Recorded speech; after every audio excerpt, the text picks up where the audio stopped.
My name is Mr. O'Neill, and I'm a IT professional, robotics instructor, and a publisher of my book, Sufficiently Educated, which you can find on Amazon. Today, I will be talking about Amazon Web Services and how it relates to the organization. Additionally, I will talk about how IT professionals like yourself can enter the field of cloud service providers by joining the Amazon Web Services Academy. The steps for joining the Academy will be brought up at the end of this presentation.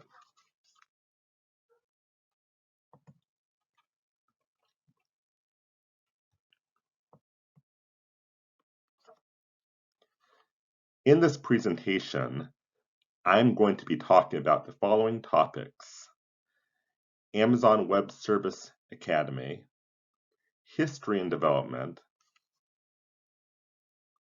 competition with other platforms, security considerations, items to consider before moving to the environment, strengths and weaknesses, anticipated conversion obstacles, platform certifications, your involvement with cloud platforms in the future, and the conclusion.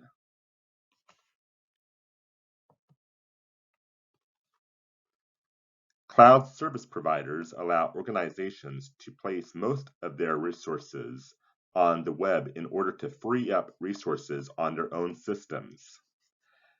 This investment in resources is considered a capital expenditure for the organization. In order for the model to fall within the scope of the cloud services, the path of information must flow from the client computer to the cloud service provider through the internet. Companies that provide cloud services includes Amazon, Microsoft, and Google.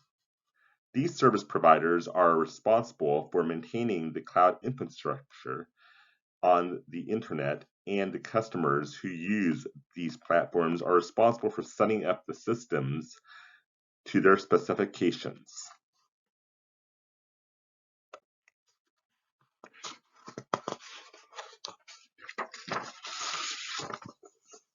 Amazon Web Services was first launched in 2006 through the vision of Tim O'Reilly, who wanted to platformatize Amazon websites. At that time, Amazon was primarily a bookstore, so you kind of get the idea on why they were focused on expanding out to the web.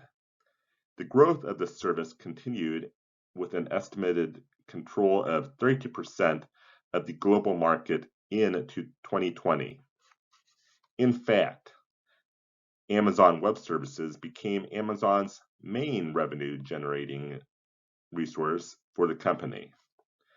Many big companies use Amazon Web Services, including Lyft, Zoom, Expedia, Slack, McDonald's, and General Electrics.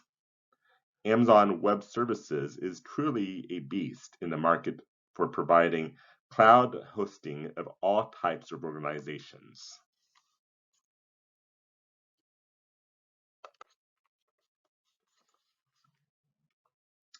Amazon Web Services, Microsoft Azure, and Google Cloud are equally in the platform services they provide.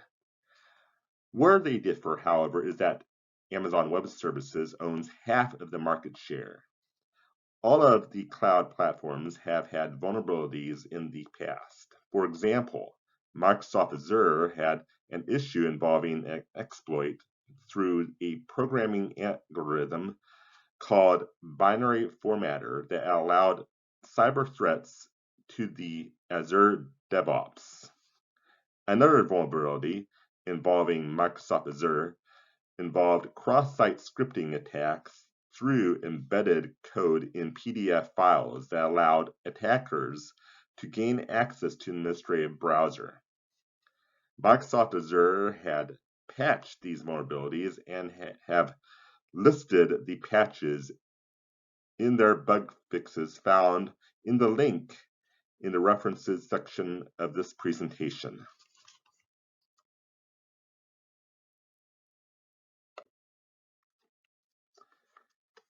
A CVE, which stands for Common Vulnerability and Exposure, is essentially a link between a vulnerability database and other capabilities.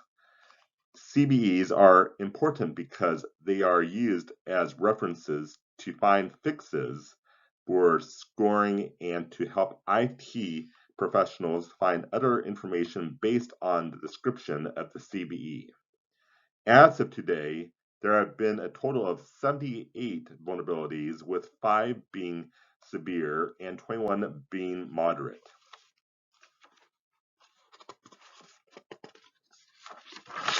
One of the latest severe CVEs was in 2021 when a remote code execution vulnerability was discovered that allowed workplaces or workspace URI handlers to execute a payload on the Chromium embedded framework. The CVE, in addition to all of the other CVEs listed, have since been patched. Amazon provides patch notes for each of their vulnerabilities.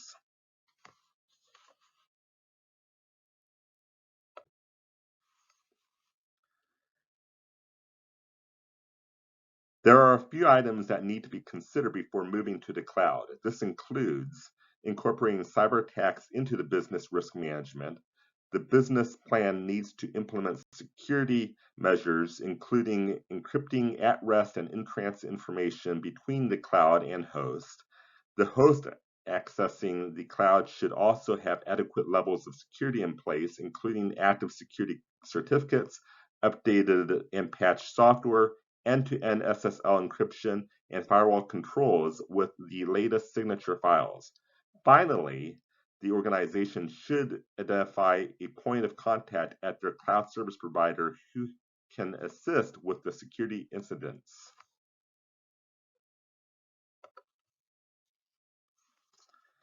The purchase of a cloud service provider includes Amazon Web Services will include all of the expenses like the fees you would experience if you are sharing a server room in a shared office space.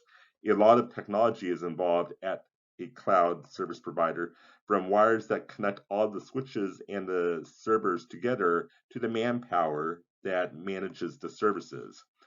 While the client that these services never sees what's running behind the scene, they still need to pay for all of the costs that is involved. This means the organization acting as the client for these cloud service providers have access to manage how much they are spending in terms of raw power through the service providers to them. Nonetheless, these cloud service providers are so effective at what they are doing that even a privately operated cloud cannot outmatch the price it costs to operate one of these cloud hosts.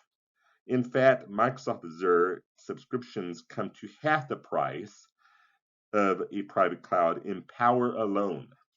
This isn't even including the cost of purchasing the equipment and the manpower to operate the private cloud.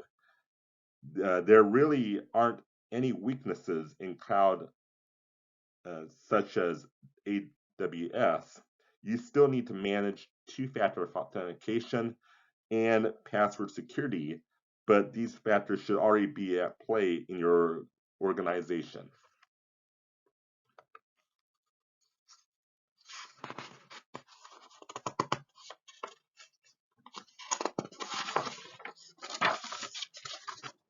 In order for an organization to utilize cloud technology, including Amazon Web Services, the organization would need to have an established computer network that is connected to the internet. Prior to 1997, San Diego Unified School District did not have an established network connection. However, their first network, which was built in 1997, utilized an ISDN T1 and T3 provided called CERT.com. Additionally, the school district used CTS.com as a backup dial-up/PPP provider. Networking equipment and clients may also need to be upgraded. For example, in the late 1990s, San Diego Unified School District, which was using dumb clients at the time, connected to a Novell network, would have needed to upgrade these systems, including the applications, to a network capable of browsing the internet in order to utilize a cloud provider.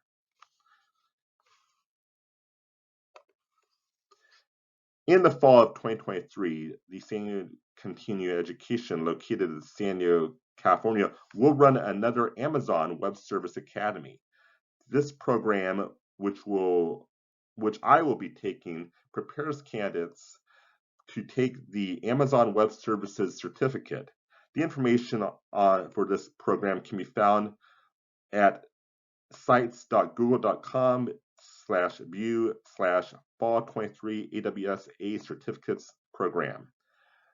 Once someone graduates from the program, the graduating candidate can expect to make 18 to 41 per hour as a computer operator, even as much as 27 to 63 per hour as a database administrator, according to San Diego College of Continuing Education. All this information on the Google site, which I am hosting and that I manage.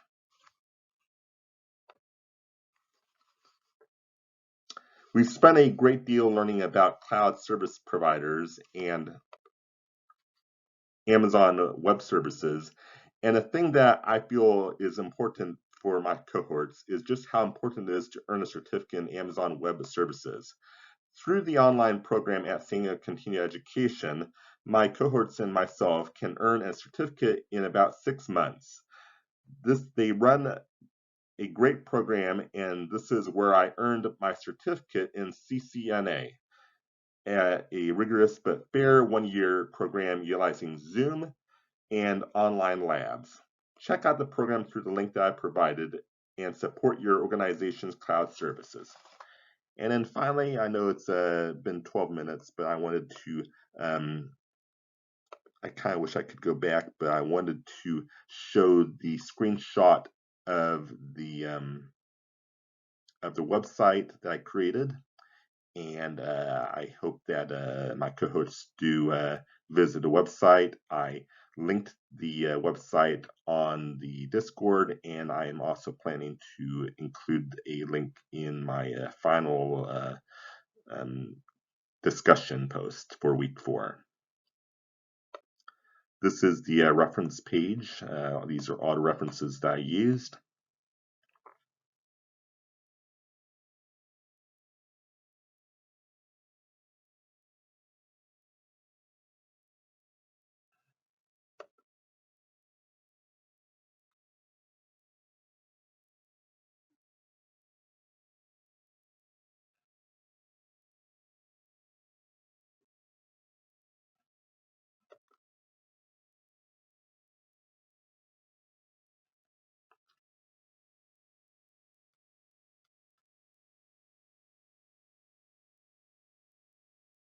And I hope you enjoyed this presentation.